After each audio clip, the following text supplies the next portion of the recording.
Hello, Danny. Carl Sturgis. I know who you are. Oh, came all the way across town to talk to you. Look, I know you probably never wanted to meet. Thought we could at least say hello. It took you 23 years to figure that out? Please. Danny, please.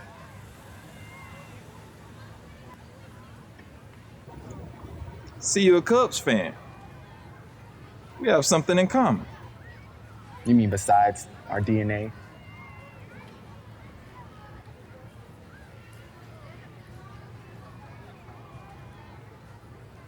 Hey, kid. I don't blame you for hating me, but take a little advice. Being bitter doesn't accomplish anything. It's never too late to make amends.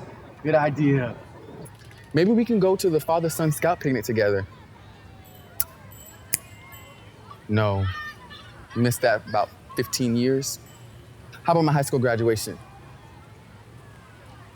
Nope, you missed that too.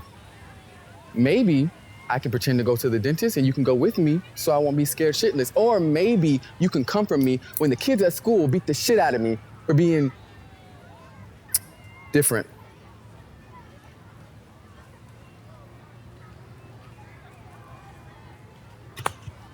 You're right. I am bitter. And you're wrong. It is too late to make amends. Give me back that picture. She's not a part of your life anymore. And neither am I. You didn't even show up at her funeral.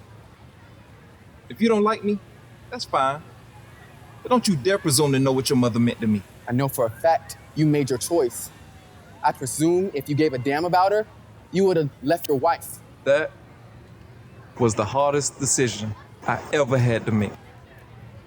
And I made the wrong one. Ended up building a life with somebody I didn't love.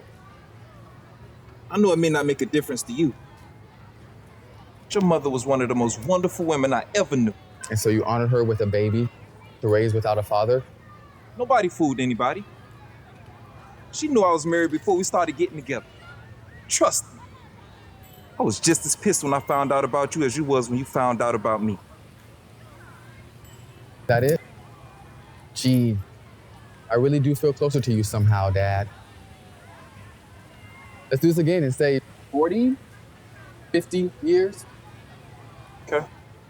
Have it your way. Like I said, I don't blame you for hating me. Hate you?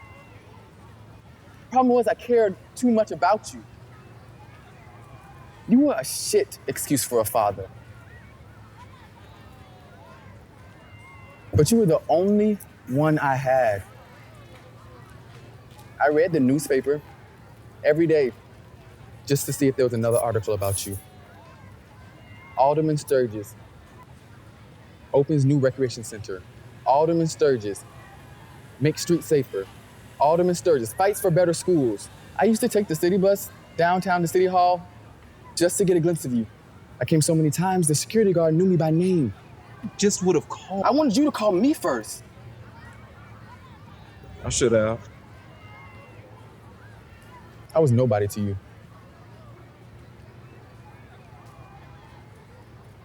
I was so ashamed, I told everyone my father was a soldier killed in Iraq. I nurtured that macho image. I needed to. I became a Cubs fan just to make the other boys think I was normal. Or what they thought was normal.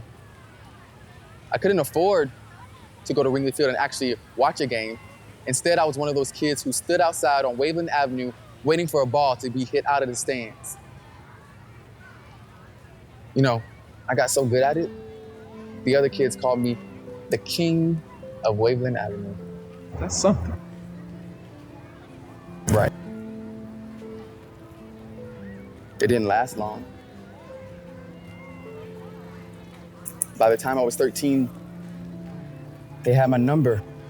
They came up with other names for me. You have any idea what it's like to be a gay teenager on the South Side? I should have been there for you. It's okay. I had a father figure. Really? Yeah. I was 9 years old.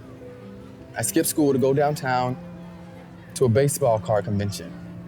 I waited 6 hours for him to show up, and then at last, I saw him. He was a lot older and taller than I thought he'd be. And he was smiling. At first I thought he was smiling because he was happy, but no, he was smiling right at me as he signed autographs at a table. I was frozen on the spot. I wanted to run up to him, but I was afraid. I had to force myself to approach the table. I was the first one there. I tried to say something, but all I could do was shove a picture at him. He took the picture and then asked me where my dad was. And I said, I don't know. And then he asked me why I wasn't in school. I couldn't bear to answer him, but he knew. I thought he would scold me for missing school, but instead, he just laughed, asked me my name, and then signed the picture. To my pal, Danny, my #1 fan, Ernie Banks. Call him Mr. Sunshine. He patted me on the cheek and told me to go back to school. Imagine, the greatest Cub of all time had a sweet smile for some fatherless, pathetic kid he didn't really know. Well, as father figures go, pretty hard to compete with Ernie Banks. Is that why you're here? To become a father figure to some 23-year-old man you don't really know? I realized I fucked that up a long time ago. Then why are you here? I'm not doing too well, Danny. You mean you're sick? There comes a time where you're forced to assess your life. In your mind, you start writing your own eulogy. All of your achievements. All of your best qualities. Then eventually, in the dark of the night, come face to face with who you really are. The demons of regret come running. It's brutal on your soul, Danny, because you can never go back. Most of the time you get one shot. No do-overs in life. I hope you don't expect any sympathy from me, Carl. No, hell no. It's just... I don't know how much time I have left. Not enough time to make up for 23 years of indifference. No, I get it. But I hope it feels entirely possible that just with the little time I have, find out, maybe just a little bit, who you are and what I missed. Maybe if I'm lucky, get a chance to find out that your father is more than a newspaper article or a guy in a suit walking through City Hall. I know it's a lot to ask. You've been dead and buried a long time as far as I'm concerned. I understand.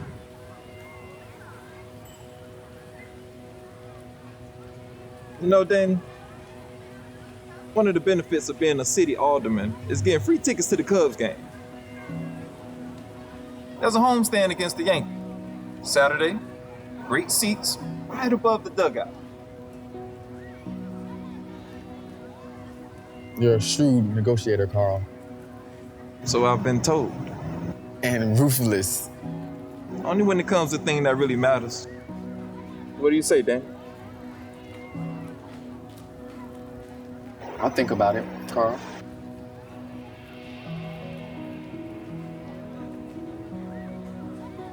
Let me know. And Danny? It's okay to call me Dad. I'll think about that too.